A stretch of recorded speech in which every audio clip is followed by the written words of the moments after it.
I sat in that boardroom and watched my boss, the same woman who once called me a data vase, present the strategic plan I'd spent 8 months building. Not a single word about me, not even a glance. But I didn't cry. I backed up the files and named the folder Freedom. 3 weeks later, she was in handcuffs while I was invited back to rebuild the company that once tried to erase me. If you think this is just another workplace drama, you're dead wrong. Subscribe now so you won't miss the next haunting, addictive episode from us. Under the dim hue of the 600 a.m. light, Evelyn James sat alone in the kitchen of her one-bedroom apartment in South Austin. The steam from her coffee curling upward like smoke from something quietly burning out. She didn't sip it yet. She just watched it, elbows resting on the cheap laminate counter. Her body still. Her eyes hollow but alert, like a soldier returning to the same battlefield every morning. The city hadn't woken up yet, but Evelyn had. She always did. The kitchen clock ticked louder than it should have. Her laptop sat open beside her coffee, already glowing with color-coded dashboards and predictive analytics reports. Another day at BrightCore. Another round of reviewing customer churn models no one would remember she optimized. She had run the numbers backward and forward for months, improved the accuracy by 17%. But the meeting notes would still read, "Thanks, Miranda, for the strategic overview." Evelyn had written that code. She had debugged that code at 2 a.m. while her neighbor upstairs screamed at his TV and her father texted for the 5th time to ask how to refill his prescription. No one saw that. No one asked. Behind her, a muffled laugh broke through from the living room. She turned slightly. Her brother, Kyle, 24, unemployed and sunken into the couch, had stayed up again playing games. The flashing light from his screen illuminated his unshaven jawline and the pile of empty Red Bull cans by his feet. He didn't look at her. He never really did. Their conversations had been reduced to grunts, to "we out of milk" or "can you Venmo me for the internet?" Evelyn never said no. Not to him. Not to anyone. She glanced toward the hallway where her father's room sat dark and closed. He wouldn't be up for another hour. His medication made him sleep longer these days, and the brittle strength in his voice reminded her of the man he used to be before the heart attacks, before her mother's absence turned to permanence. Evelyn hadn't cried at the funeral. She remembered standing beside the casket, hands clasped so tight, her nails left bruises in her palms, wondering why she didn't feel anything. But she had. It just hadn't come out as tears. It came out as numbers, as neat spreadsheets, as long hours, and perfect execution. Grief became her productivity. It was the only way she knew how to survive. Every morning was the same. Evelyn would wake before dawn, start the coffee, open her dashboard, and begin working before her team even rolled over in bed. She would check the email threads, plug in new client data, write up clean executive summaries, and email them to Miranda before 800 a.m. Miranda, her team lead, never responded. But when 900 rolled around and Miranda sauntered into the office with her perfect hair and confident smirk, she would forward Evelyn's work to upper management with a single sentence. "Attached is our latest team analysis thoughts. Welcome." And Evelyn. She would sit quietly at her desk just far enough from the corner window to see the skyline, but never quite bask in the sun. She wore neutral colors, soft, unassuming tones, pale blue blouses and beige flats, clothes that said, "Don't notice me, I'm here to help." Because in a world built on volume and visibility, Evelyn had trained herself to be essential yet invisible.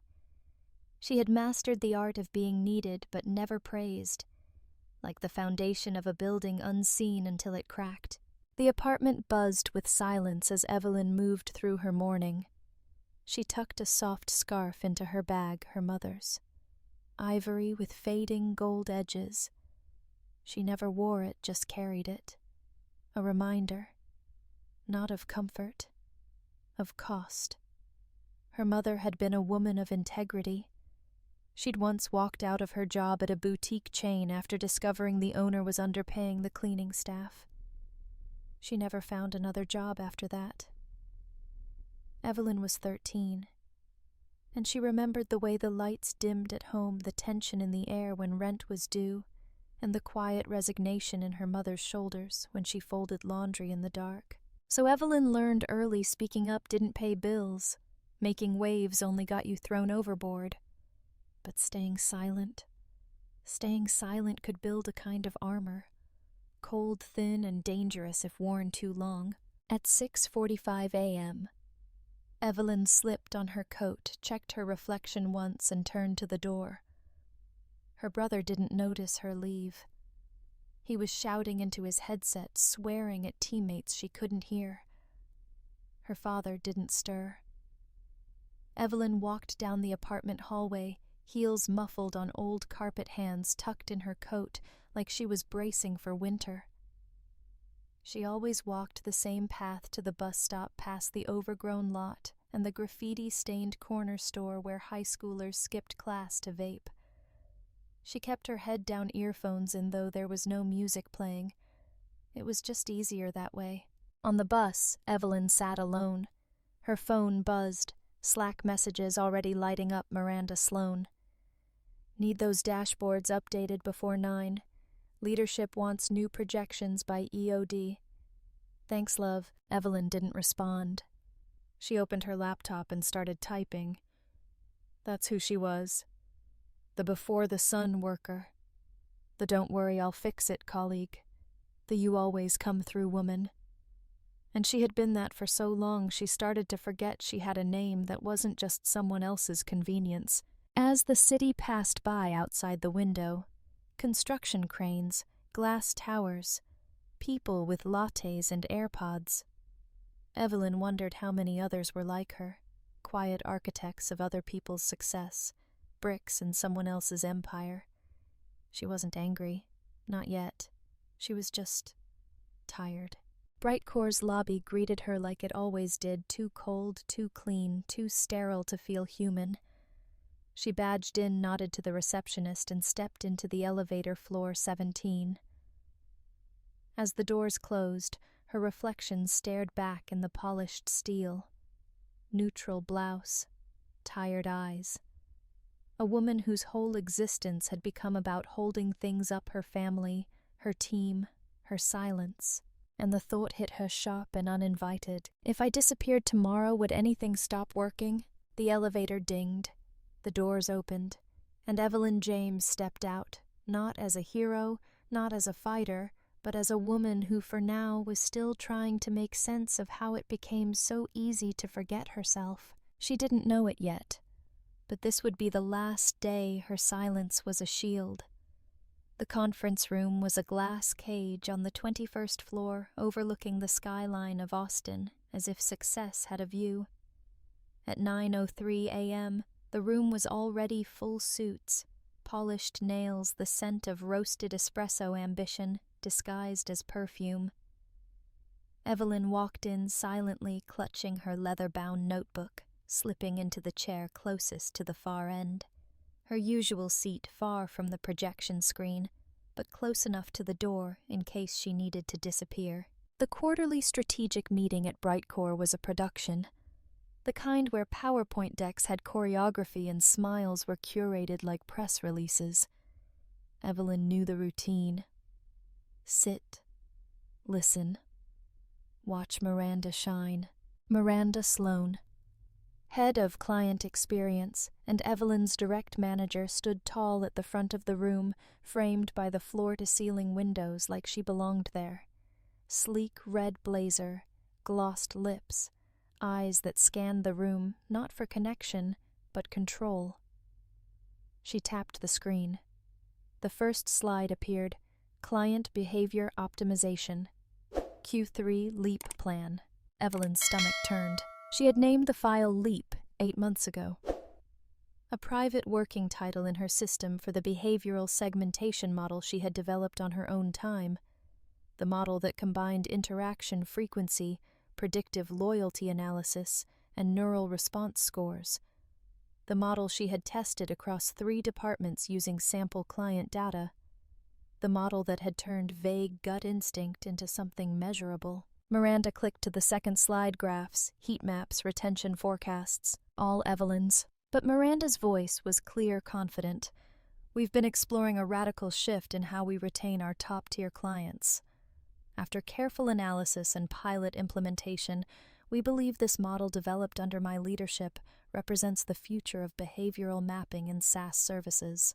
Evelyn didn't blink. Her fingers twitched slightly around her pen, but her face stayed neutral. She'd practiced this stillness. She had become fluent in quiet. The others in the room leaned forward impressed, nodding at the color-coded brilliance that had cost her evenings, weekends, entire parts of herself she didn't even remember giving away. "She's a visionary," someone whispered. Evelyn heard it. Of course she did. The CEO, Mark Trenton, was nodding slowly, the kind of nod you only give when you already see the headlines. "Miranda, this is excellent work. Forward-thinking, data-grounded, and most importantly, scalable. I want a full rollout plan by next quarter." Miranda smiled the kind of smile that said, "I already knew you'd say that." Then she turned slightly and offered a gesture toward the room. "And I couldn't have done it without my team's support," she said, her eyes briefly scanning past Evelyn, not pausing. "Collaboration is everything." A few polite claps followed. Evelyn did not join.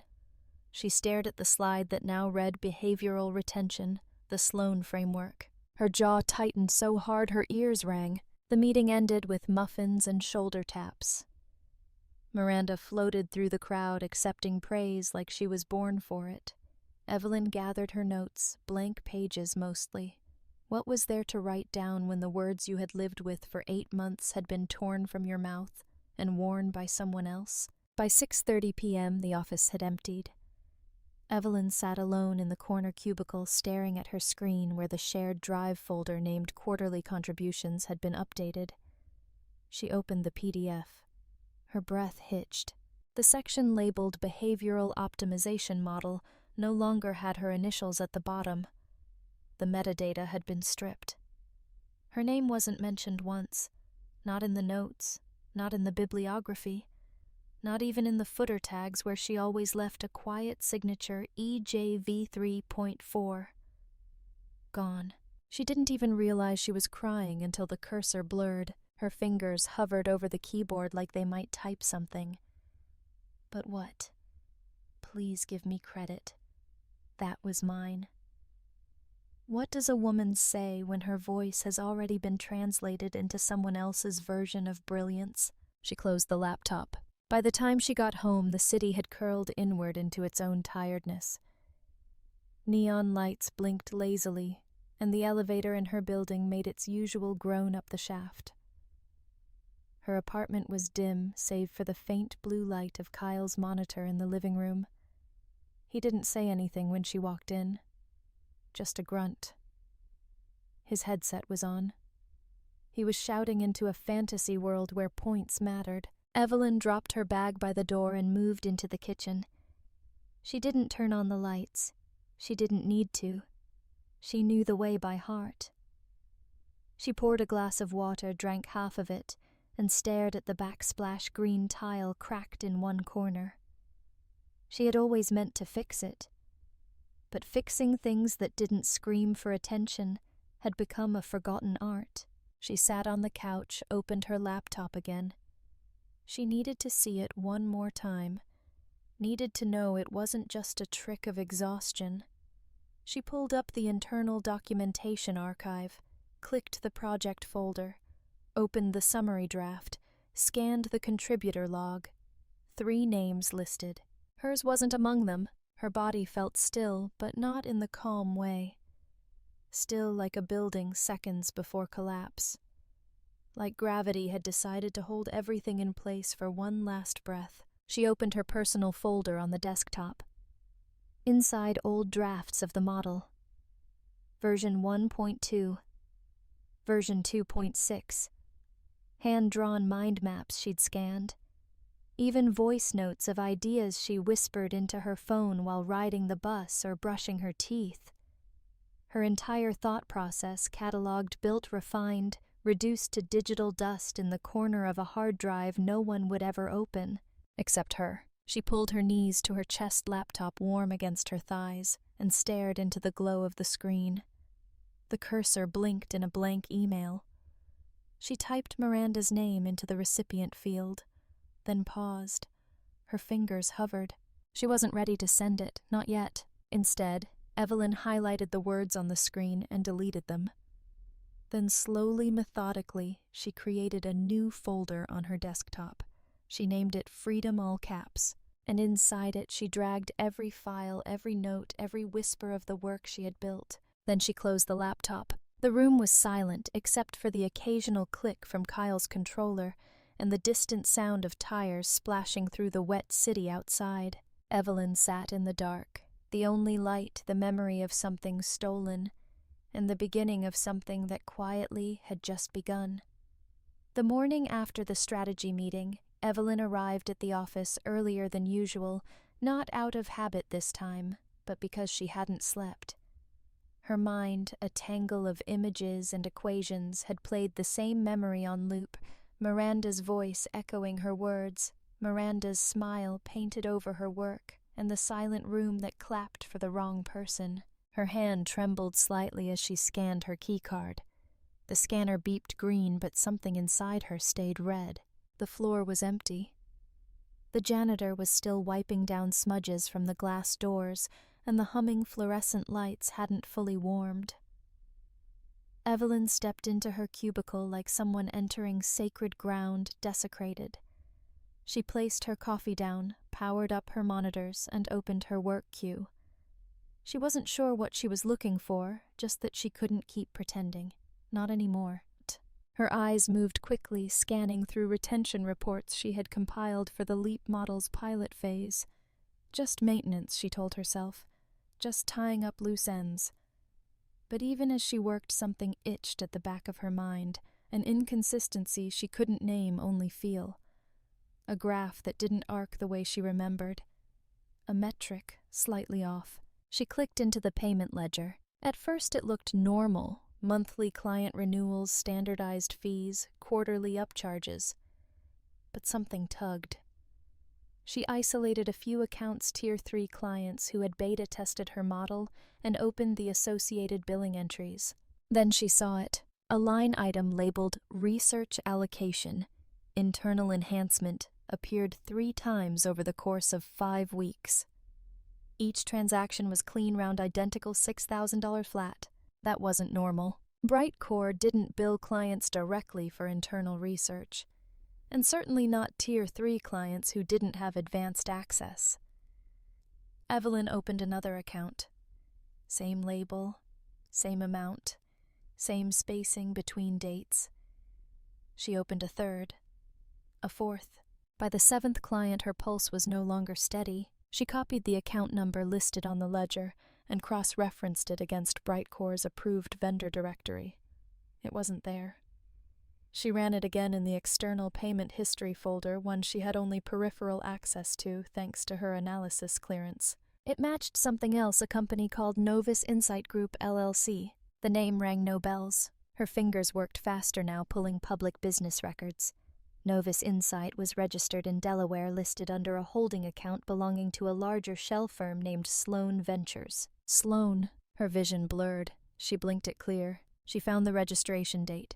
Just 4 months ago. Right in the middle of her model's internal testing window. Right when Miranda had suddenly pivoted direction and claimed she had her own insights worth presenting soon. It all clicked at once. Miranda had created a company, Novus Insight, as a shell. BrightCore funds, likely disguised as research or innovation testing, were funneled through Novus. The invoices looked internal, clean, and legitimate. But they weren't. They were theft. Hidden in plain sight, fed by the very model Evelyn had created. Her model, her work, her clients. And now her integrity was in the blast radius. The room around her faded. Evelyn leaned back in her chair. Her heart wasn't racing, it had slowed. Not from calm, but from gravity. A quiet dread setting in like the floor beneath her life had begun to crack. She closed all open windows and locked her screen. Then she stood, walked to the break room like a ghost, poured herself a cup of lukewarm coffee she didn't want, and stared at the stale creamers in the fridge. Her breath fogged the glass. If she exposed this, if she said anything, Miranda would crush her. She wasn't just stealing credit. She was laundering money. Evelyn had seen what BrightCore did to whistleblowers. She'd seen the whispers, the restructure exits, the silent firings. But if she did nothing, she would be part of it. And Evelyn James had spent too much of her life holding other people's messes. She wasn't going to hold this one. She returned to her desk with the calm precision of someone building a bomb. First, she pulled every project folder she'd worked on related to the LEAP model. Internal drafts, beta client notes, time-stamped Excel logs. Every version of the retention matrix labeled with version numbers only she understood. Then she opened a new folder on her personal encrypted drive. She named it Freedom, all caps, no spaces. Not because she felt free, but because she wanted to be. Because somewhere deep beneath the exhaustion, beneath the heartbreak, was the sliver of a woman who still believed in doing the right thing even if it came at a cost. She copied each document into the folder, then opened her secure email, sent a zipped backup to a dummy Proton Mail address she'd created months ago just in case. Then another copy to an external USB she kept tucked behind a false bottom in her drawer beside a pack of gum and a faded photo of her mother. Finally, she exported the payment logs, the ones showing Novus Insight Group, the ones with amounts, dates, names, all of it. She encrypted the USB. Then she labeled it with a single piece of masking tape. She wrote not if when. At 10:53 a.m., her screen blinked with a Slack notification. Miranda Sloan, quick check-in at 11:15. Let's talk roadmap, love. Evelyn stared at the message, her fingers poised over the keyboard. But she didn't type back. She didn't need to anymore. She turned off. Slack minimized her files and looked out the window. The sun had fully risen now, casting gold over the steel frames of the towers across the street. Somewhere below, people were walking to lunch, chatting about product updates and quarterly goals. None of them knew that inside this room a woman had just chosen to stop being part of the silence. And if Miranda Sloan thought the only thing Evelyn James knew how to do was be quiet, she was about to learn just how loud truth could be. It started not as a plan, but as a pressure valve. 3 nights after discovering the fraudulent payments, Evelyn sat cross-legged on her bedroom floor, the only light coming from the screen of her laptop balanced on a stack of half-read project management books. Her fingers hovered over the keyboard. There were too many things she couldn't say, not to HR, not to her team, and certainly not to Miranda. But words needed to go somewhere. She needed a place for the truth to breathe. Her gaze fell on the small USB drive labeled, Not If, When, resting near the edge of her desk like a ticking promise. It was too soon to go public, she didn't have everything yet. But silence was no longer an option either. That's when the idea struck her, not a whistle, but a whisper. A story told from the shadows. She Googled quietly anonymous podcast platforms, then voice masking software, then how to host encrypted audio stories. By 1:00 a.m., Evelyn had created a burner email address, registered an account on a secure podcast distribution site, and downloaded an open-source editing tool. She chose a name without hesitation, Whistlelight. It was the perfect contradiction, part warning, part illumination. She pulled her scarf tighter around her shoulders and clicked record. The first episode began in a soft, unassuming tone. A voice that didn't sound like Evelyn's, not because she disguised it, but because this voice came from a part of her that had never been allowed to speak. "Let me tell you a story," she began, "about a place that worships transparency, but trades in shadows. A place where the people who smile at you in elevators know exactly where the knives are kept." She didn't name BrightCore. She didn't name Miranda. But the structure was unmistakable to anyone paying attention.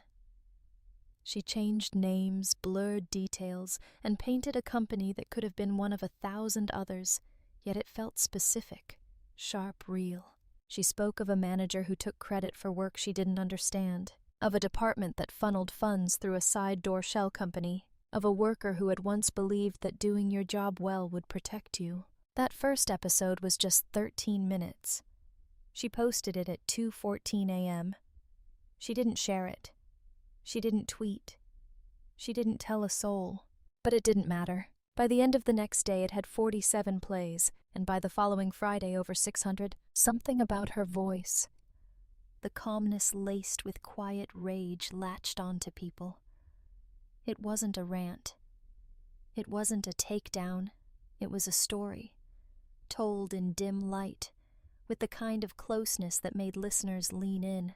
In episode 2, she introduced a character named Red Pen, a mid-level director who corrected grammar in emails but never caught the numbers slipping through the cracks. Then came the window seat, who smiled at everyone and made decisions that collapsed entire teams. Episode 4 was titled "Compliance is a Costume." It opened with a question. "What do you call a policy that only applies to the powerless?" People started talking. Reddit threads popped up. Twitter screenshots circulated. DMs arrived in the anonymous mailbox attached to the podcast.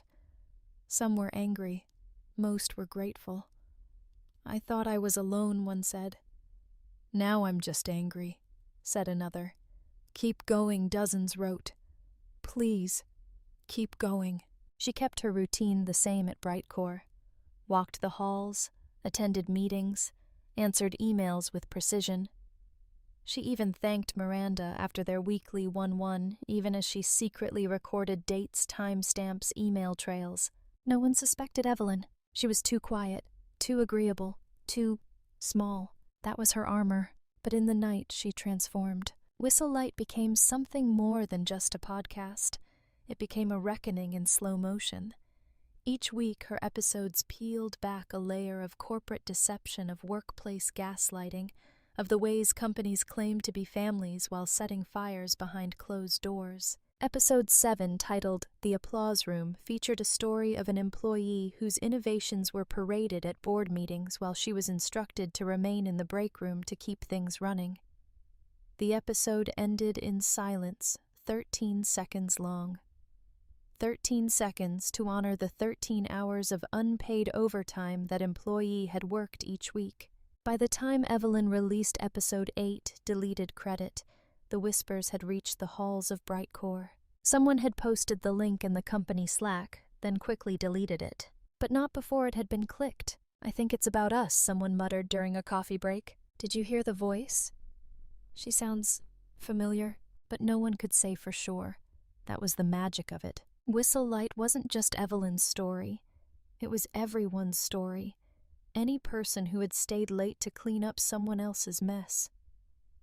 Anyone who had been told they weren't strategic enough right after being sidelined. Anyone who had given years to a company that wouldn't give them a nameplate. Still, Evelyn never let herself feel safe. She encrypted everything. She used burner accounts.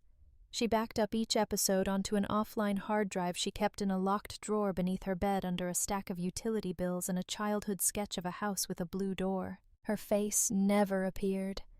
Her name was never spoken. But every word she shared had her fingerprints, and even though she spoke in metaphors, people began decoding the patterns. Someone on Twitter pointed out that the window seat had used the exact phrase, "Let's not boil the ocean," in a previous investor call at BrightCore. Another listener noticed a reference to the company's unique internal chat name for Monday meetings, Coffee plus Clarity. Within weeks, Evelyn noticed the energy shift inside the building. People became watchful, polite in strange ways. Miranda's posture stiffened. Her smile lingered too long. Once in the elevator, Miranda looked at her for just a beat too long and said, "Been listening to anything interesting lately?" Evelyn's lips curled into something that wasn't quite a smile. "Nothing worth mentioning," she said. That night she recorded episode 9. It opened with a single line. "Some masks are worn so long the face underneath forgets what it looks like." She spoke slower in this one. Let her pauses breathe. Let her voice ache. And by the end there was no music, no outro, just a click. Listeners felt the shift. The story was building toward something. They didn't know what, but they felt it in their chests. Evelyn closed her laptop and leaned back into her chair, staring at the ceiling in the darkness of her apartment. She wasn't done yet. Whistlelight was no longer a podcast. It was a fuse. The night Evelyn recorded episode 10 of Whistlelight, she sat motionless in the kitchen, long after the recording ended, long after the audio exported and the file uploaded into the ether. Her tea had gone cold. The refrigerator hummed behind her in its usual offbeat rhythm. A streetlight outside the window flickered, casting long shadows across the linoleum floor. But Evelyn wasn't seeing any of it. Her eyes were locked on her hands that rested on the table slightly red from stress. Fingers curled pale half-moons pressed into her palms. There was nothing remarkable about them. Short nails, bare skin, no rings. But they looked tired, familiar in a way that hurt more than comforted, because they looked exactly like her mother's. It wasn't the shape. It was the posture. The way they sat still not from peace but from endurance. The way they held quiet tension like they were always preparing to serve, to fix, to absorb. Her chest tightened. She could see it again, clear as the day it happened, though she couldn't have been older than 7. Her mother had been in the kitchen. Sleeves rolled up the window, cracked open to let out the heat. The smell of garlic and ginger filled the room, steam rising from a pot that whistled too loudly. The sound of men's voices from the next room booming, laughing, drowned out everything else. Evelyn's father, her uncle, 2 other men she didn't know, one of whom kept calling her mother darlin' like it was a joke. Evelyn had just gotten back from school. She still had her backpack on. She stood in the doorway of the kitchen, watching her mother slice green onions on the cutting board with surgical precision. And then it happened. From the living room, a loud voice boomed Jenna, "You're too damn smart for your own good. Just smile and let the men talk numbers." Evelyn didn't understand it then. Not fully. But the pause in her mother's hand, that silence in the middle of the slicing, was like the sound of something breaking. Her mother didn't answer. She didn't even turn her head. She just stared at the knife, then at the cutting board. Then the tears started. Silent, steady. They fell one by one into the chopped vegetables, steam rising around her face like the room itself was trying to cover for her. She didn't wipe them. She didn't stop cutting. That was the part Evelyn never forgot. She remembered standing in the doorway. Her own tiny fists clenched around the straps of her backpack, wanting to walk in to ask if she was okay to hug her, but frozen by something she didn't have words for yet. Shame, maybe. Confusion. A child's instinctive understanding that some grief was too adult for comfort. Her mother had seen her, just briefly. Their eyes met. 1 second. That was all. And her mother had offered the smallest smile. A flicker forced trembling. "It's okay, baby," she'd said softly. "Just go do your homework." Evelyn had obeyed, like she always did. Years later, she would realize what wasn't okay. That smile, that silence, that kitchen, that house, that generation. Her mother had been the most honest person Evelyn ever knew. She hated lies, even little ones. She never tolerated cruelty. She read Evelyn books about strong women and told her she could do anything, but Evelyn watched how the world punished her for it. Her mother's honesty was inconvenient, her sense of justice unmarketable. The in-laws rolled their eyes. Her husband stopped defending her. The family called her too emotional behind her back and sometimes to her face. They dismissed her when she questioned the accountant at church, laughed when she argued with a neighbor about zoning rights, told her she was making things harder for herself every time she refused to just let it go. Eventually her voice faded, not because she didn't have things to say, but because no one had ever made space for her truth to matter. Evelyn reached for her cup and took a sip, forgetting it had gone cold. She set it back down and looked at her hands again. Same posture, same silence, same scars, only Evelyn's weren't visible. She whispered aloud to the empty room. Am I just her again? The question wasn't rhetorical, because Evelyn had built her life trying to be the opposite. Efficient, quiet, unthreatening. She chose data analysis over debate. She chose tasks over titles. She said yes even when she meant no. She let people like Miranda push past her step over her take from her because that's what her mother had done, and Evelyn had mistaken that for nobility. But tonight it didn't feel noble. It felt inherited, a lineage of swallowed words and stolen credit. She stood slowly, knees stiff, and walked to her bedroom. Opened the drawer by her bedside. Inside was a scarf. Off-white with golden trim, her mother's favorite. It smelled faintly of lavender and something older, something warm. She ran her fingers across the fabric, and for a moment she imagined her mother's hands beside hers. Not doing, not fixing, just holding. Evelyn sat on the edge of the bed and whispered again. I'm not going to disappear like you did. She didn't mean vanish physically. Her mother had died of a quiet illness lungs that gave out without fanfare. But she had disappeared long before that. Piece by piece, until her opinions became soft sighs, until her name felt like a whisper in someone else's story.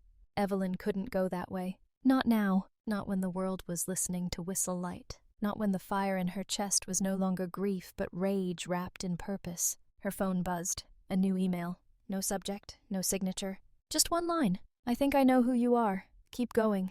She stared at it unmoving. Then she looked down at her hands. Not her mother's anymore, not if she could help it. By the end of week 4, Whistlelight had become more than a whisper in the dark. It was a pulse in the veins of every cubicle across the city. Evelyn watched it happen in real time. Episode 11 had barely been live for 12 hours when it climbed into the top 10 on Podline's work culture chart. By midweek, it had claimed the #1 spot under corporate and industry. HR forums buzzed. TikToks dissected every line.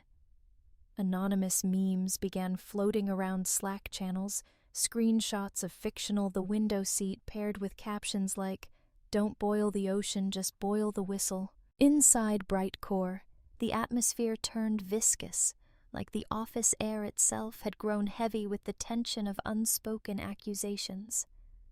People weren't just side-eyeing each other in elevators. They were speaking in euphemisms, double-checking emails, pausing before laughing in meetings. It was a haunted castle masquerading as a workplace, and no one was more unnerved than Mark Trenton, the CEO. At the Tuesday leadership briefing, Mark interrupted a discussion about quarterly acquisition goals with a dry clipped. Has anyone heard of this podcast going around Whistlelight? Silence. Evelyn didn't look up. She took another sip of her coffee, lukewarm and bitter, and kept typing notes into the shared doc like nothing had shifted in the room. Miranda, sitting 2 chairs down from Mark, leaned back with the measured grace of a woman used to being looked at when stakes were high. She crossed her legs, clicked her pen, and gave a casual shrug. I've heard some chatter, she said. Just corporate fiction. Cathartic nonsense. Probably someone who got laid off during restructuring. We all know how that goes. Mark gave her a tight smile, one that didn't reach his eyes.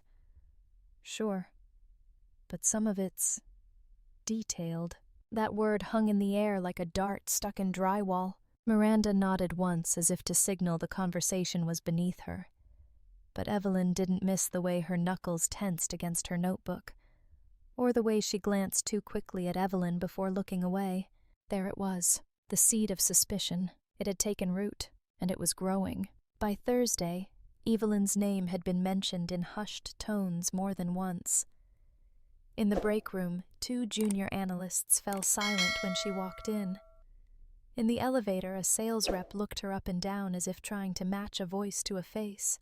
And Miranda, she started circling. Little things at first. An extra check-in, a request to sync on items Evelyn had already handled. Then came the passive comments.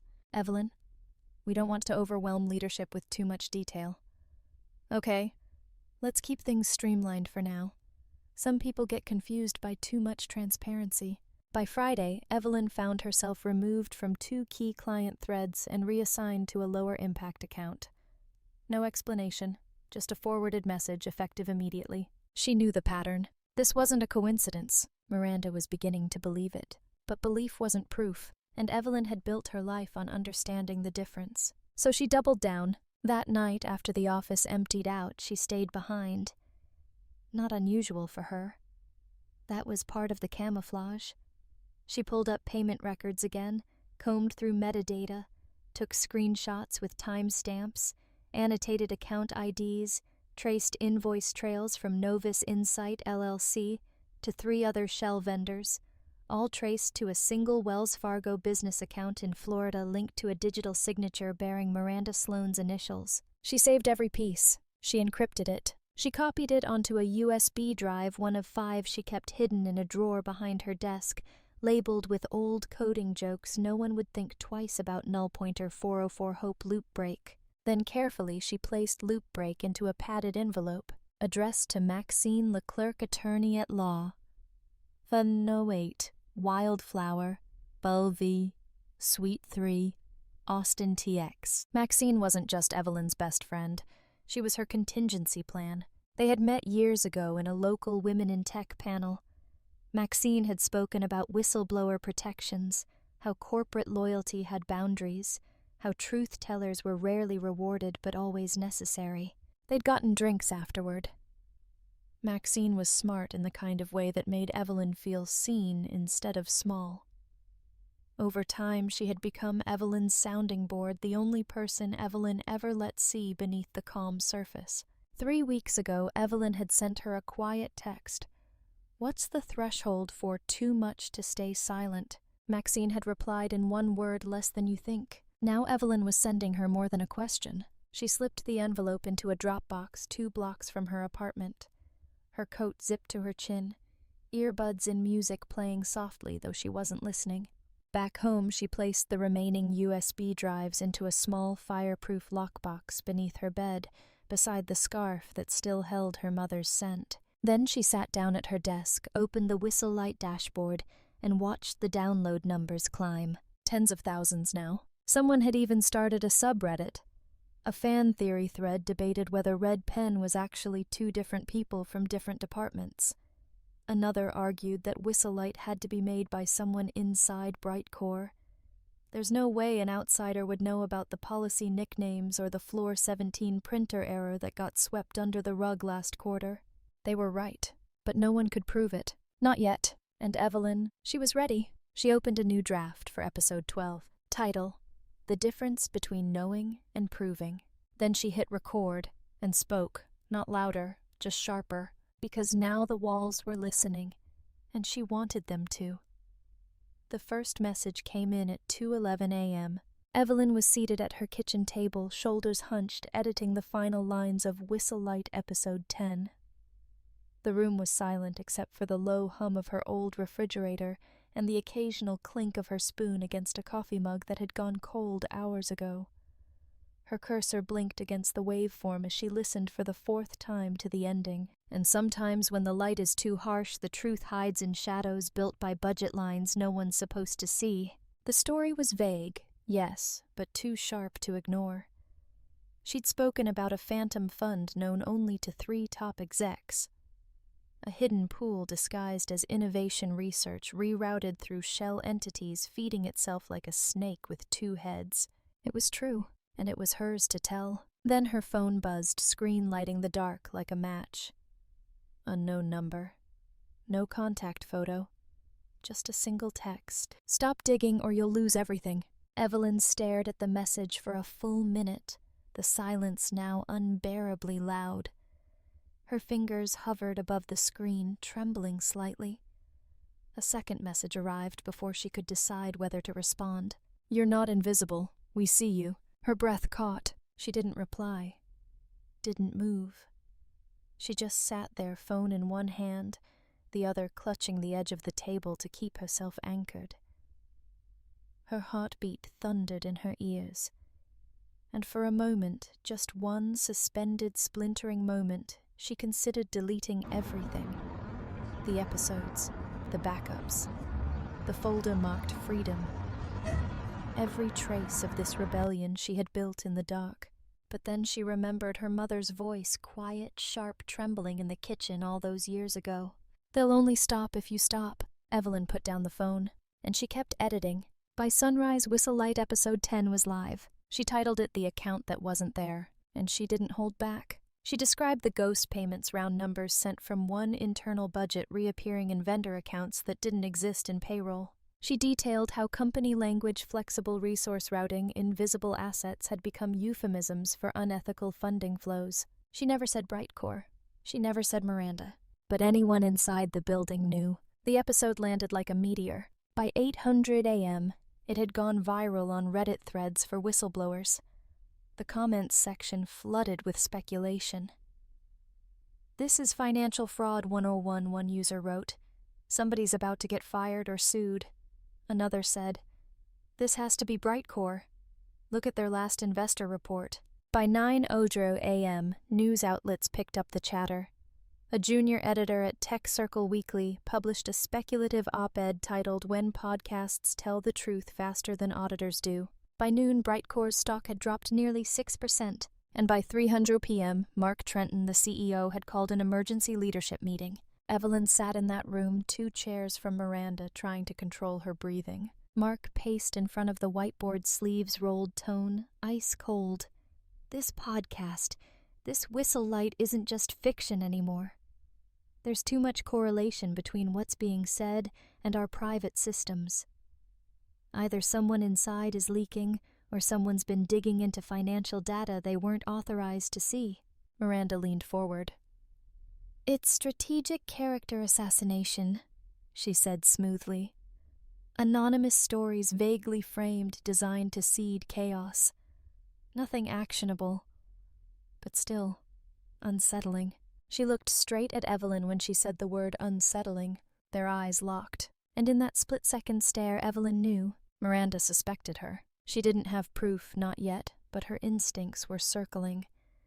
And Miranda Sloane wasn't the kind of predator who lunged. She stalked, quiet, calculated, until the prey got tired. After the meeting, Evelyn returned to her desk, hands clammy. Her laptop had been moved an inch, her chair slightly misaligned. She hadn't left it that way. She checked her system logs. 1 access point from IT, justified under a routine patch update. But she knew better. They were watching her now. Later that evening, while riding the bus home, Evelyn got another text from the same anonymous number. "Keep pushing and you'll go down with her." Her, Miranda.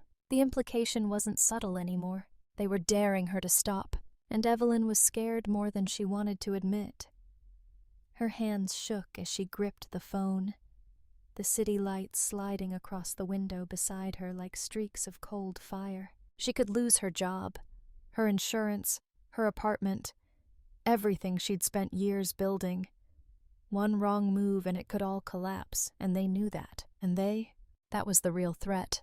Not jail, not lawsuits, but erasure. But Evelyn didn't erase easily anymore. She got off the bus 2 stops early, walked to the 24-hour print shop near South Congress, and printed 2 copies of her financial tracking chart, color-coded, labeled, footnoted.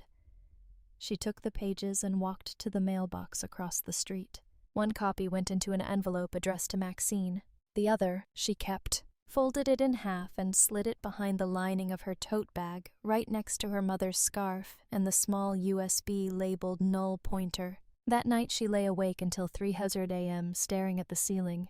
The message in her head wasn't the threat. It was the voice she now carried, clear, quiet, growing stronger with each risk. They were right about one thing. She wasn't invisible, not anymore. The file Evelyn sent wasn't flashy. It didn't have a watermark or a dramatic subject line. It was just a PDF 13 pages, tightly written, annotated with 4 data charts and a closing note that read, "Verified against BrightCore's public disclosures." Ask yourself why these transactions don't match. She sent it from a cafe off Lamar Boulevard, using a public Wi-Fi signal and a stripped-down laptop she'd bought with cash 3 days earlier from a local tech refurbisher. The file was sent not to a newsroom, not to a media tip box, but directly to the inbox of Lena Wexler, a financial reporter known for her brutal precision and her refusal to play nice with PR. Lena didn't deal in gossip. She dealt in receipts. Evelyn didn't include her name, just the phrase "source has direct access." More to come. Then she closed the laptop, wrapped it in a scarf, and walked out of the cafe like nothing had happened.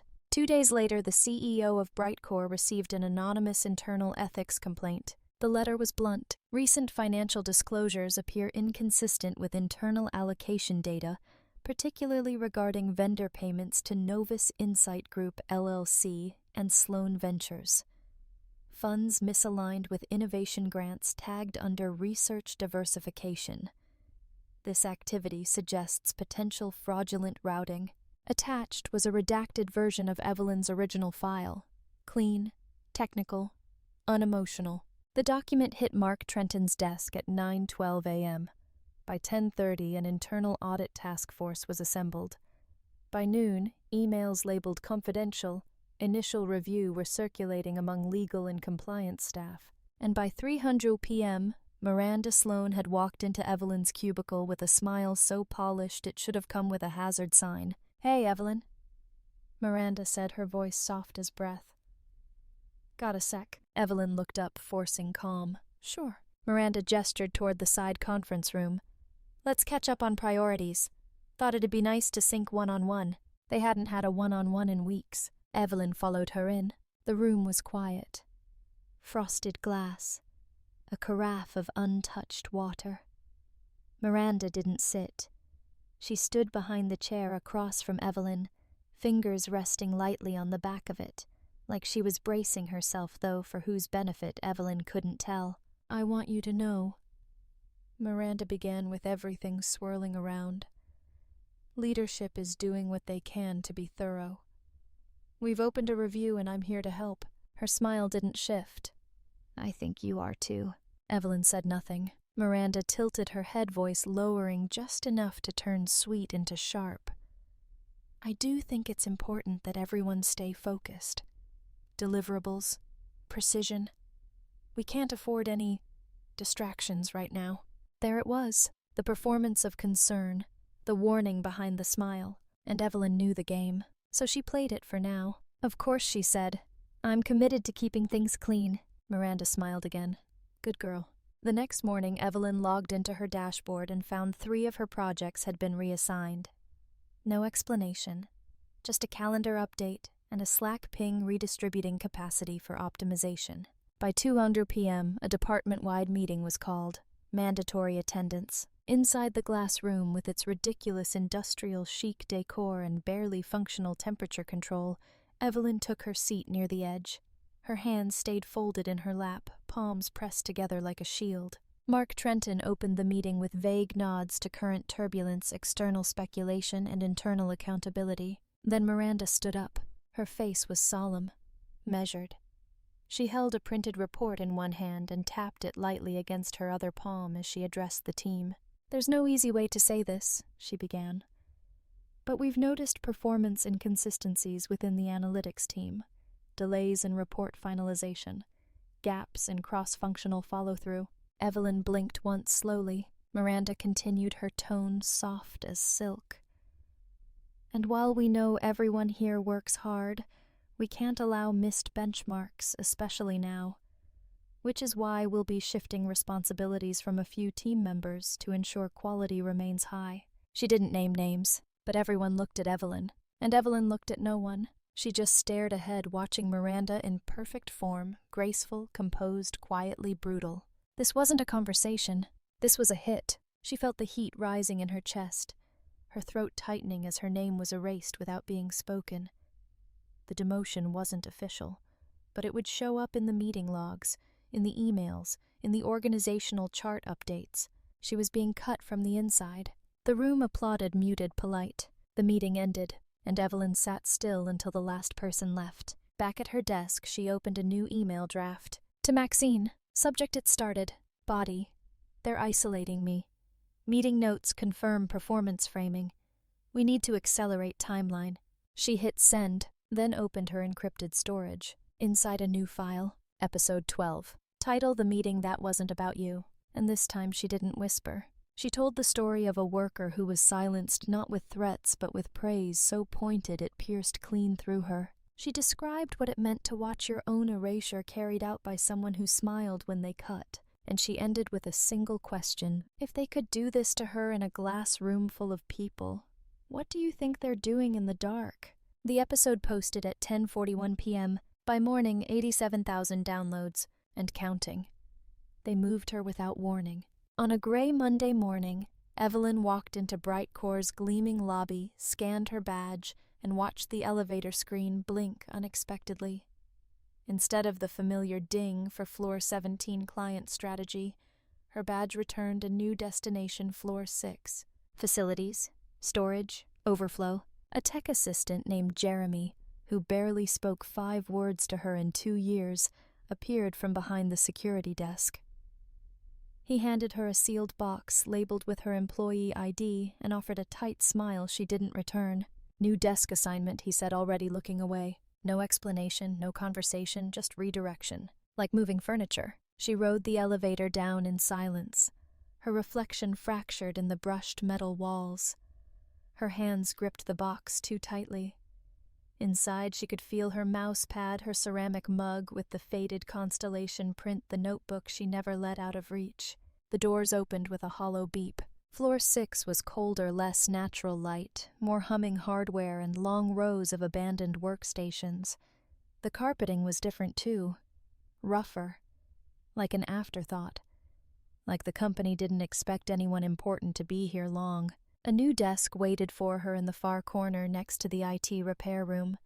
No nameplate. No welcome email. When she logged into her terminal, she knew it was worse than she expected. Her dashboard access had been downgraded.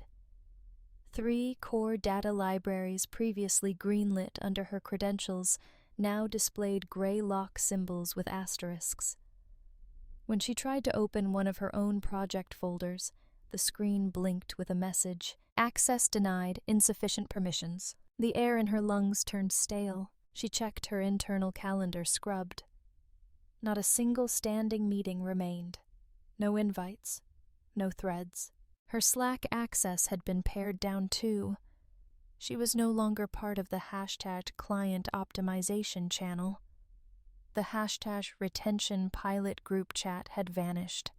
Even hashtag birthday. Bytes, the team's casual Friday lunch thread, no longer showed up.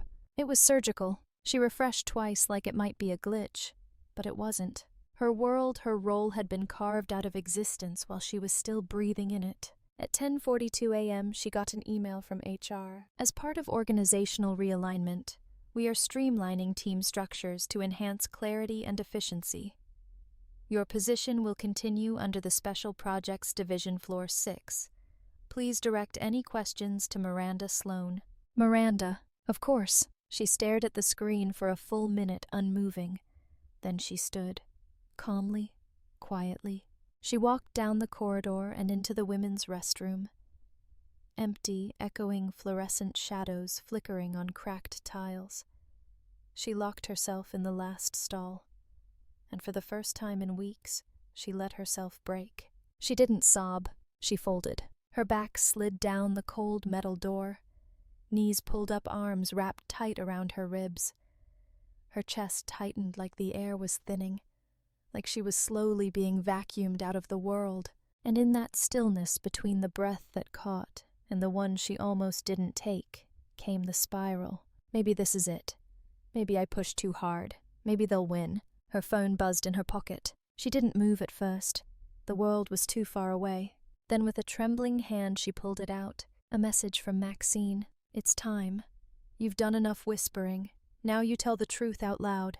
No punctuation, just certainty. And Evelyn broke again, not from fear this time, but from recognition. Because Maxine saw her, still here, still standing, just beneath the weight of it all. She wiped her face on her sleeve, ignoring the mascara smeared across her wrist. She took 2 slow breaths, then another, then stood. She walked to the sink, splashed cold water on her face, stared into the mirror.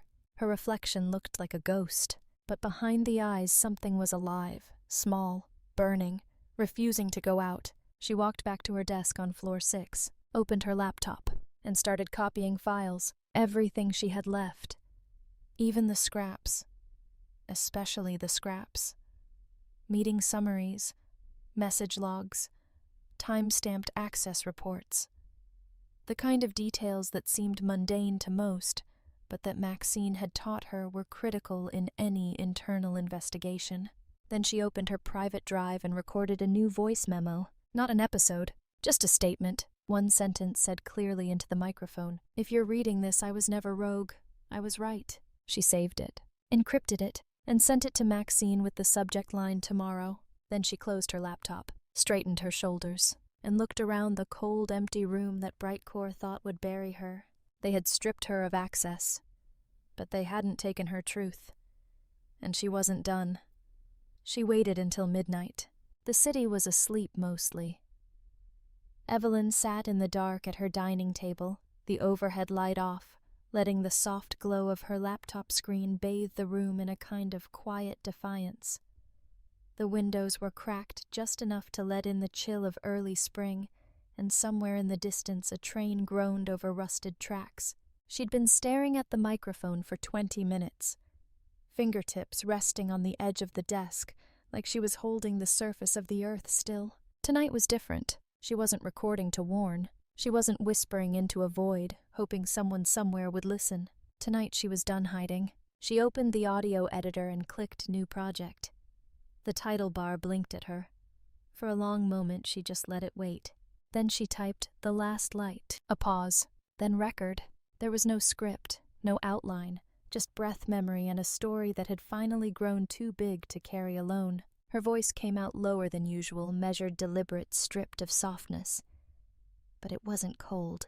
It was the kind of voice you use when you stop asking for permission. Tonight she said, I want to tell you about someone I knew. She let the silence breathe. She was quiet.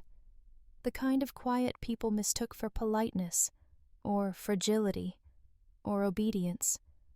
But it wasn't any of those things. It was learned. She paused just enough to draw the listener in. She learned silence the way some people learn piano, with discipline, repetition, until it became second nature, until she didn't remember what it felt like to speak up without first calculating how loud the fallout would be. Her fingers tapped once on the desk, not out of nervousness, but rhythm. She was the person who cleaned up messes she didn't make, who stayed late to rewrite other people's slides, who sat through meetings watching her ideas bloom in someone else's voice, who got used to thank you notes never arriving and credit always being spoken over. The memory cut through her like glass, but she didn't flinch. She believed maybe for too long that being dependable would protect her, that being good would be enough. A pause, then quieter. It wasn't. And eventually the same people who built their careers on her work decided she was disposable. Not all at once, but piece by piece. Access revoked, meetings missed, tasks stripped, reputation reframed as too emotional, too invested, not scalable. Her voice cracked slightly, just enough to be human. She started to disappear from the place she'd helped build, like a glitch in the system no one was fixing, only watching. Then she leaned forward, voice low but razor sharp. But here's what they didn't know. She breathed in steady now. She kept receipts, not out of vengeance, out of survival. She tracked every change, every signature, every dollar that walked out the side door disguised as innovation. She watched. She listened. And then she spoke. She sat back. And when she finally did, her voice was not small. It was sharp. It was honest. It was, undeniable. Evelyn let the silence stretch again, not to fill space but to force it open. She became a ghost with a microphone, a shadow with facts, a woman who told the truth not with anger but with accuracy. The corner of her mouth twitched, not quite a smile, and when they tried to erase her, they didn't know she had already written herself into the record. She looked out the window. Austin lights flickered below. Traffic lights blinked over quiet intersections. "She's not just a story," Evelyn said. "She's a warning." Her hands folded over each other, steady. "She's me." That was the first time she had said it out loud. No metaphors, no initials, no masks. Just the truth. Her voice dropped an octave iron-edged. "My name is Evelyn James, and I built the thing they stole. I watched them reroute client trust into shell accounts. I watched them call me overwhelmed while they siphoned the future out from under me." She stared straight into the mic. "I'm not angry that they underestimated me. Beat. I'm angry they expected I'd never stop them." Then came the silence again, heavier, denser, more alive than anything she'd said. And finally she ended it. "I won't be recording after tonight. Not because I'm afraid, but because I don't have to hide anymore." I said what needed to be said. Her voice softened, but it didn't weaken. "For everyone listening, who's been stepped over, erased, dismissed, your silence is not your worth. Your invisibility is not your consent." A final breath, then the closing line. "I don't need to hide anymore." She clicked stop. The file saved. Whistlelight. Episode 13. The Last Light. She didn't edit it. She didn't re-record. She uploaded it raw, and she felt the weight in her chest finally shift, not vanish, but transform. From burden to weapon. At 1:03 a.m. the episode went live. By sunrise it had 100,000 downloads. By noon 250,000. And by nightfall Evelyn's name was on lips across the city, even if no one could prove it yet. But the truth, it was already out, and it wasn't going back in. The email was sent at 4:47 a.m. No subject line, just a file attached.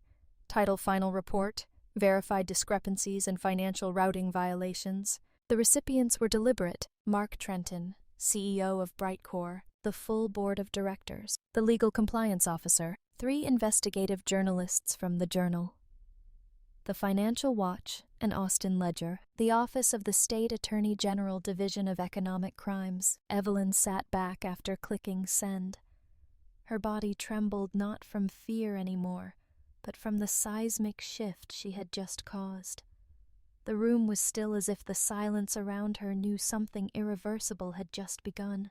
The report was 67 pages long, clean, sharp, evidence-forward. No accusations, just truths. Page 1. Transaction logs with routing numbers linking Novus Insight LLC to Sloan Ventures. Page 12. Internal emails showing Miranda directing adjustments to research expense codes. Page 33. A table of dates, when client funds were rerouted, timed precisely with Innovation Week internal memos. Page 49. Miranda's signature on vendor contracts, signed with a proxy under her private LLC. Page 58.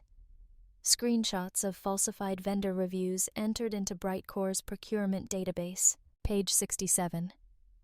Evelyn's own affidavit, timestamped, notarized by Maxine, filed under Whistleblower Protection Clause 3.7. She hadn't included her name anywhere else in the file, but it didn't matter. The truth didn't need a name anymore. At 7:12 a.m. her phone buzzed. Maxine, 3 outlets just published. They're running the numbers. It's happening. By 8:00 a.m., BrightCore's parking lot was flooded with press vans. The building, once a monolith of steel and tinted glass, now looked like a stage. Photographers at every angle, microphones poking above barricades, helicopter blades hummed overhead broadcasting shots of confused employees funneled into side entrances, heads ducked, mouths tight. Inside, chaos bloomed in silence. In the 9th floor boardroom, Mark Trenton paced with white-knuckled rage as the news tickers ran red at the bottom of screens. Breaking: BrightCore executive implicated in fraud scheme. Anonymous report. Triggers. State inquiry. At 8:46 a.m., Miranda Sloan stepped into the lobby, heels sharp on marble sunglasses on calm, until 2 federal agents in black suits stepped forward. She barely got out a word. "Ma'am, step aside. We have a warrant." They said it with such clarity the room froze around them. Her wrists were cuffed in less than a minute. Gasps echoed. Phones clicked. The entire company elevator's Slack chat's bathroom stalls lit up with disbelief. Miranda didn't scream. She didn't protest. She just looked toward the glass doors where a small crowd had gathered, executives, assistants, security guards, interns frozen mid-sentence. And in the blur of commotion, her gaze caught on something, or someone. Outside, across the street, Evelyn stood still beneath a bus stop awning. She hadn't moved since 7:55 a.m. She'd arrived early, wrapped in a long gray coat, hair tucked into a beanie coffee cradled in both hands. Not hiding, just watching, like someone who had no more to say because everything had already been said. Her eyes didn't flinch as Miranda was led out in cuffs. She didn't smile. She didn't blink. She just watched as the weight she'd carried for months cracked open the foundation of a company built on silencing people like her. Watched the woman who once told her, "It's just business." Now try to summon dignity through the clicks of press shutters and the screams of Miranda. "Over here, did you authorize the transactions?" Evelyn didn't need to answer that question. The report had. By 10 Hosers a.m., half the office had emptied. Legal teams scrambled to separate internal documents. HR canceled meetings. Shareholders demanded an emergency call, but Evelyn didn't go inside. She just turned away from the crowd, stepped onto the sidewalk, and walked 2 blocks to the cafe on 7th. The barista didn't know who she was. No one stared. No one whispered.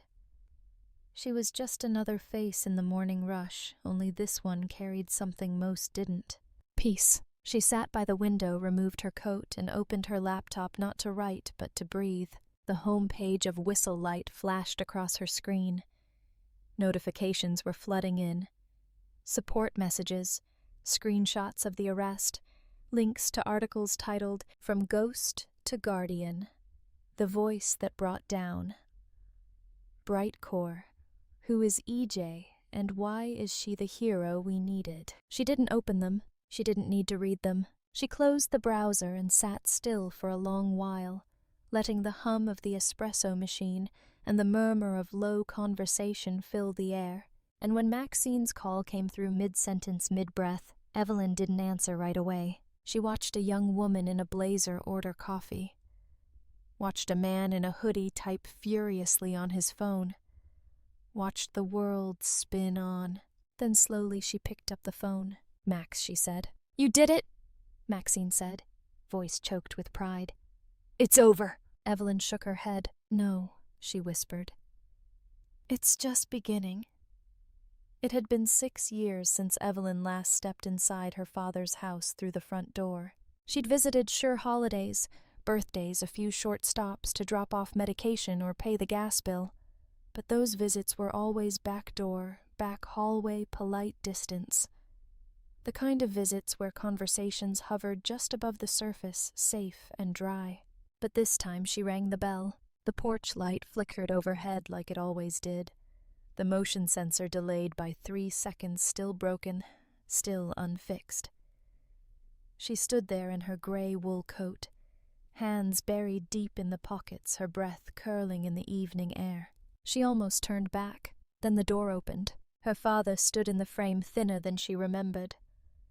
His face was grayer now, his posture not quite what it used to be. He stared for a moment as if unsure whether he was seeing his daughter or the shadow of someone else. Then he stepped aside. She walked in without a word. The house smelled the same. Lemongrass, cleaner wood polish, old flannel. The living room hadn't changed.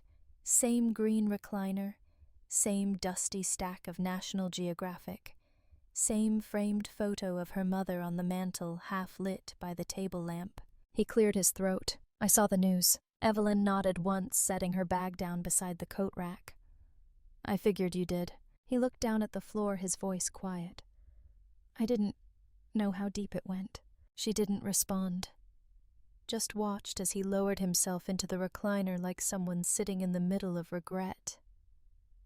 His hands trembled slightly as he clasped them. "She always said you were different," he murmured. "Your mother." Evelyn tilted her head, unsure whether that was meant to sting or soothe. She chose to wait. He looked up finally, and his eyes, though older, softer now, still held that familiar spark of pride. Or maybe it was sorrow. "I didn't protect her the way I should have," he said. "And I sure as hell didn't protect you." The words hit her in a place she didn't know was still raw. She swallowed the lump rising in her throat. "You believed Miranda," she said, not accusatory, just honest. "You always called her a doer. You told me to be more like her." He nodded slowly. She was loud, confident, and I thought that meant she knew better. "I didn't see—" His voice trailed off. "I didn't see you." That broke her, not loudly, not in tears, but in the quiet collapse of tension she hadn't realized she'd been holding for years. She sat across from him, not saying a word for a long time. The silence wasn't awkward. It was necessary. It was theirs. Finally, he said, "I'm sorry, Evelyn." She looked down at her hands, her mother's hands, and nodded. "I know."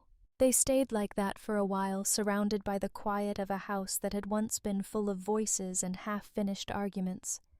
A house that still held the echo of her mother slicing onions at the kitchen counter, humming under her breath like the world outside couldn't touch her. Her father cleared his throat again, softer this time. "I watched that last episode," he said. "The one where you said you didn't need to hide." Evelyn looked up surprised. "I didn't know it was you," he added. "Not at first. But then, there was this line about silence being mistaken for obedience." She nodded again, eyes glistening. "I used to think that's what strength looked like," he said. "Endurance, not making waves." Evelyn let out a breath. "Turns out strength is making waves when everyone's begging you to stay still." He smiled faintly. "She'd be proud, you know." "I hope so," Evelyn whispered. A ping interrupted the moment. Her phone buzzed in her coat pocket. She reached for it slowly, unsure if she wanted to break the stillness. It was a text from Kyle. 3 words. "I'm proud too." No emojis, no follow-up, but it was enough to make her blink, hard jaw tightening. She hadn't heard from her brother since the day she confronted him about the money he borrowed and never paid back. The silence between them had become a kind of truce, one built on avoidance. But this was a bridge. She showed the screen to her father. He smiled and nodded as if something unspoken had just clicked into place. "Stay for dinner," he said quietly. "I'll make spaghetti. Not as good as your mother's, but—" "I'd like that," Evelyn said, and for the first time in a very, very long time, she meant it. The invitation came via envelope delivered not to her inbox, but by hand. She'd just returned from her father's house, still wearing the scent of familiarity and spaghetti, when she found it slipped beneath her door. Heavy cream paper. Her name handwritten. No branding. No logo. Inside one page, a letter from the interim CEO of BrightCore, Cynthia Duvall. Short, direct, respectful. "In recognition of your efforts to bring transparency to our organization, and in light of recent developments, I'd like to meet with you in person to discuss a role Director of Internal Reform. Full autonomy, no strings." Beneath that, a phone number, a meeting time, a signature. Evelyn read it 3 times. Then she set it on the table and walked away from it. She didn't want it. She hadn't exposed the truth to climb the ladder.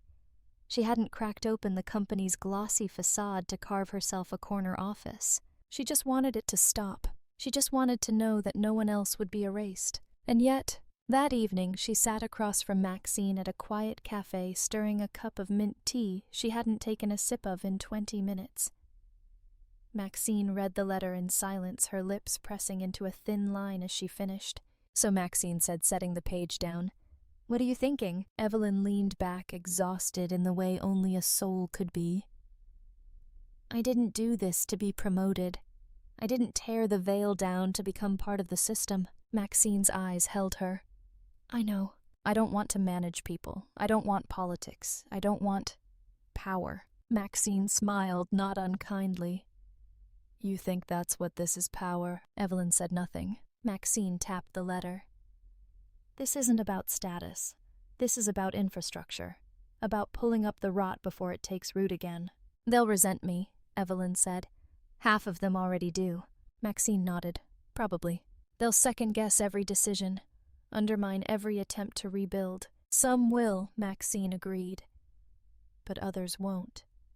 Because others have been waiting for someone to go first. Evelyn looked down at her hands. She could still feel the phantom weight of the cuffs that had circled Miranda's wrists. She could still hear the silence in the office after the agents left. That building, those people had become a monument to everything she hated. Why would she go back? Let someone else do it, she said finally. Someone newer. Someone clean. Maxine shook her head.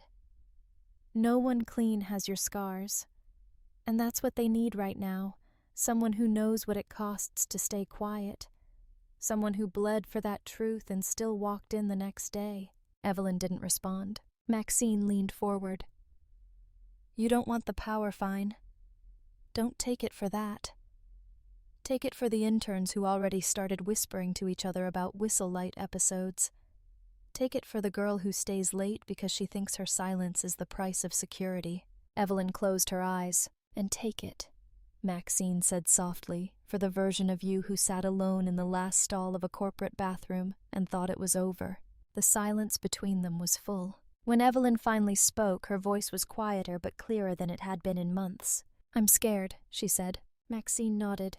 You should be. And if I fail, you'll fail, Maxine said bluntly. Some days. But it won't be the end. Because the difference now is that your failure won't live in silence. You've already built a record of truth. Evelyn reached for the letter again, her fingers brushing the nameplate ink like it was still drying. I don't want to be another Miranda. Then don't, Maxine said. Be Evelyn. The one who set the place on fire not to watch it burn, but to force it to grow. Evelyn looked out the window. Austin's streets were alive again. But they felt different now. Less hostile. Less alien. Like she belonged to them in some way, no longer hiding behind tinted windows or hallway whispers. And maybe stepping back in didn't mean surrendering to the system. Maybe it meant rebuilding it from the inside in her own name on her own terms. She folded the letter and slipped it back into its envelope. Then she took her first sip of tea. It was cold, but she drank it anyway. Because some things she'd learned were worth finishing, no matter the temperature. Under the harsh brightness of stage lights, Evelyn James took her first step onto the main auditorium platform of BrightCore. The room was full, not just filled with bodies, but full with breath-held hearts braced and curiosity vibrating beneath every silent glance. More than 200 employees packed into the tiered seats. Many she didn't know. Some she did. A few had deleted her from group chats just weeks ago. One had once called her too sensitive during a lunch break. Now they were all listening. Cameras stood at the back of the room, silently streaming the meeting to remote offices and home monitors. The new CEO, Cynthia Duvall, sat front row. No one had introduced Evelyn. No one needed to. She stood alone at the center of the stage in a navy blouse and slate-gray pants. No podium, no teleprompter. Just a mic pinned to her collar and a single spotlight that framed her in a soft, unwavering glow. For a moment she didn't speak. She looked out over the room, eyes adjusting hands clasped gently at her waist. And then she began not with a greeting, but with a memory. I was invisible in this building for 7 years. Her voice was steady. The room stilled further. I wasn't fired. I wasn't excluded from payroll. I had a badge, a cubicle, deadlines. But I was invisible. She took a slow breath. I built strategies that won clients. I crunched data that led to the rebranding campaign you now call our most successful pivot. I stayed late, fixed bugs, double-checked contracts. And still my name was never on the memo. No one moved. A few heads tilted, perhaps in disbelief, perhaps in recognition. I don't say this for pity. I say it because this story isn't rare. This building, like so many, runs on invisible work done by people who've convinced themselves that silence is safer. Her voice didn't shake. It rose calm but deliberate. I was one of them. Until I wasn't. She stepped forward just a pace. Not too much. Just enough to lean into the truth. There came a day when I realized that the system wasn't broken. It was functioning exactly as designed. That visibility wasn't earned by merit, but by comfort. That those who benefited from our quiet had a stake in keeping us that way. A stir rippled through the seats, small, real. "I started a podcast," she said plainly. "Some of you listened, some of you whispered, some of you probably hated it." A few uncomfortable chuckles, nervous, not mocking. And then, things changed. The pause hung in the air. She didn't fill it. She let them sit with the memory of Miranda's arrest, the headlines, the fallout. I didn't speak out because I'm brave. I spoke out because I was tired. Of the lies. Of the way my mother taught me to nod and swallow and stay out of trouble. Of the way this place, like many others, rewards volume over value. She took another breath. This time it caught slightly, but she steadied. "My name is Evelyn James, and I am now your Director of Internal Reform." A beat. Silence. Not a sound in the room. "I didn't accept this position to punish," she said. "I'm not here to clean house or carry grudges. I'm here to make sure no one else has to build a whistle in the dark just to be heard." She turned slightly, letting her gaze sweep the entire room. "I'm here because I believe truth should never have to hide to survive. And because silence, strategic weaponized silence, has no place in a company that wants to grow." Now the shift began. Slight nods, postures straightening. "And yes," she said with quiet force, "this will be uncomfortable. We will name things we've ignored. We will track equity as fiercely as we track revenue. And we will rebuild trust the way trust should be built, not by saying we care, but by showing we've changed." Her eyes glistened, but the voice never wavered. I used to flinch at spotlights. I used to think the brightest thing I could do was disappear. She looked up straight into the light above her now, and for the first time in her life she didn't blink. "But today I choose something different." Her voice dropped just enough to become intimate, like truth passed hand to hand. "I choose to stand here not because I want to be seen, but because I want to make it safe for you to be." Then she stepped back. The mic clicked softly as she reached up and unpinned it, letting it rest in her palm. The silence afterward was not quiet. It rushed, and then without cue, without prompt applause, erupted. Not polite, not obligatory. Real. It spread from the front row like a fire rolling backward through the room, hands slapping together, feet shifting forward, faces open not with shock but with clarity. They weren't clapping for a title. They were clapping for the possibility that something might actually change, that someone who knew the inside of the dark had finally chosen to bring a torch instead of running from it. Evelyn stood there for another moment, letting the noise wash over her, letting the light hit her face, no longer sharp, no longer foreign. And for the first time, Evelyn didn't feel like she'd stepped into someone else's story. She was living hers, wide open, fully seen, and finally home. Under a soft morning glow filtered through the new glass panels of BrightCore's East Atrium, an area once reserved for investor showcases, Evelyn stood before a semicircle of 20 employees, each seated in folding chairs holding notepads, some nervously twirling pens. The sign behind her read, "Truth Inside Session 1, Reclaiming Voice in Corporate Silence." No one clapped. There was no stage. No polished presentation, just raw space coffee in thermoses and a whiteboard with 4 words scribbled across it. "Truth is not a liability." She let them sit with that sentence for a full minute before she even said her name. "I'm not here to teach you how to be brave," Evelyn began, voice calm but grounded. "I'm here because I believe you already are. I'm just here to remind you that your truth matters even when the room gets quiet." A few heads tilted. Someone exhaled like they'd been holding something in for years. "This program," she continued, "isn't about reporting misconduct. It's about learning to speak before the silence hardens around you. It's about remembering that your voice wasn't made to decorate meeting notes. It was made to shape the room." The air shifted. This wasn't HR compliance. This wasn't performative allyship. This was real. Over the course of an hour, she guided them through stories, some her own, some anonymized from Whistlelight.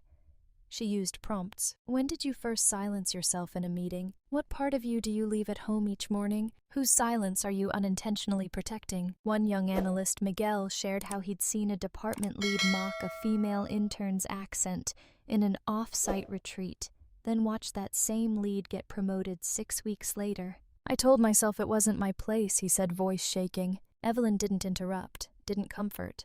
She let him finish, then said gently, "Silence in the face of power is a learned instinct. Speaking we'll learn together." The room exhaled with him. Truth inside wasn't a seminar, it was a reckoning, and word spread fast. Within weeks, Evelyn had over 80 employees on the wait list, across departments from engineering to marketing to legal. Some wanted healing, some wanted tools, some wanted to look her in the eye and say, "I listened. I believed you. I want to believe in myself now." The first sessions weren't easy. There were tears, arguments, walkouts. One senior exec dropped out halfway through and sent a terse email about misaligned values, but Evelyn didn't flinch. She knew healing wasn't about comfort, it was about confrontation, of history, of silence, of self. Whistlelight, once a clandestine podcast whispered through headphones during long nights of overtime, now existed in the open. Evelyn didn't restart the episodes, she didn't need to. They lived on, passed from inbox to inbox, downloaded over 500,000 times, cited in leadership trainings, HR symposiums, even TEDx talks. It became more than a podcast. It became a blueprint, a manifesto against passive complicity in corporate ecosystems. Other companies started calling. Email after email flooded Maxine's firm, requesting speaking engagements, consultant packages, executive retreats. A Fortune 100 firm offered Evelyn a 6-figure keynote contract to open our Global Renewal Summit. A biotech conglomerate wanted her to lead narrative integrity workshops. A private equity firm asked if she could do a guest episode for their rebranded DEI podcast. Evelyn declined them all, except one, BrightCore. She wasn't here to monetize pain. She was here to rebuild the place that broke her. Every Tuesday and Thursday she returned to that atrium. The chairs expanded from 20 to 40. HR gave her a small team. Legal watched closely but never interfered.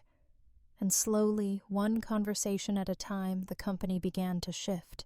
Evelyn changed the onboarding manual to include a chapter titled, "How to Disagree Upward Without Being Punished." She instituted blind review panels for promotions, launched a mentorship network for first-generation professionals, and most controversially established a quarterly employee survey called the Integrity Pulse, with one question always leading, "Do you feel safe telling the truth here?" The first quarter the scores were dismal, but Evelyn posted them anyway, because healing didn't begin with praise.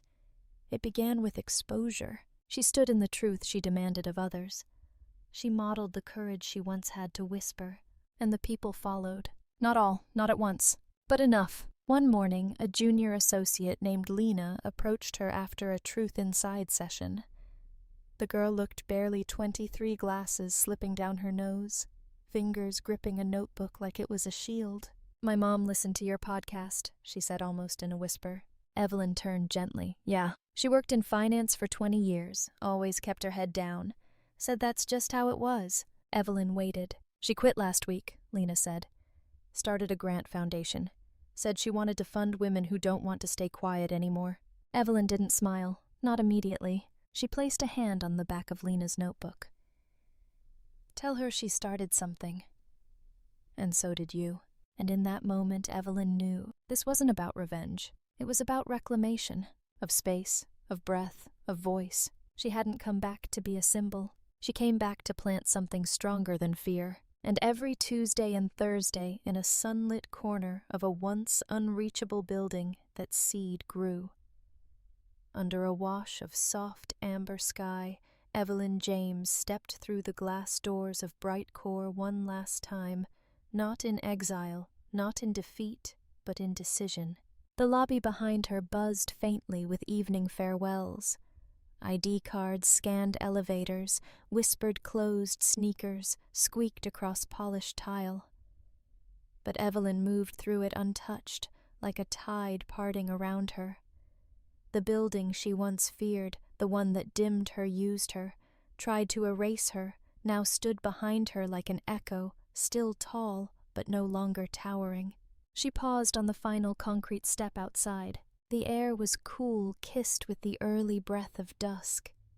Leaves rustled high above the street in a rhythm that sounded for once like peace. The city hadn't changed, but she had. A silk scarf fluttered softly at her neck, its fabric catching the breeze with the elegance of something lighter than memory. White, worn, and hand-stitched with a single word at its corner: freedom.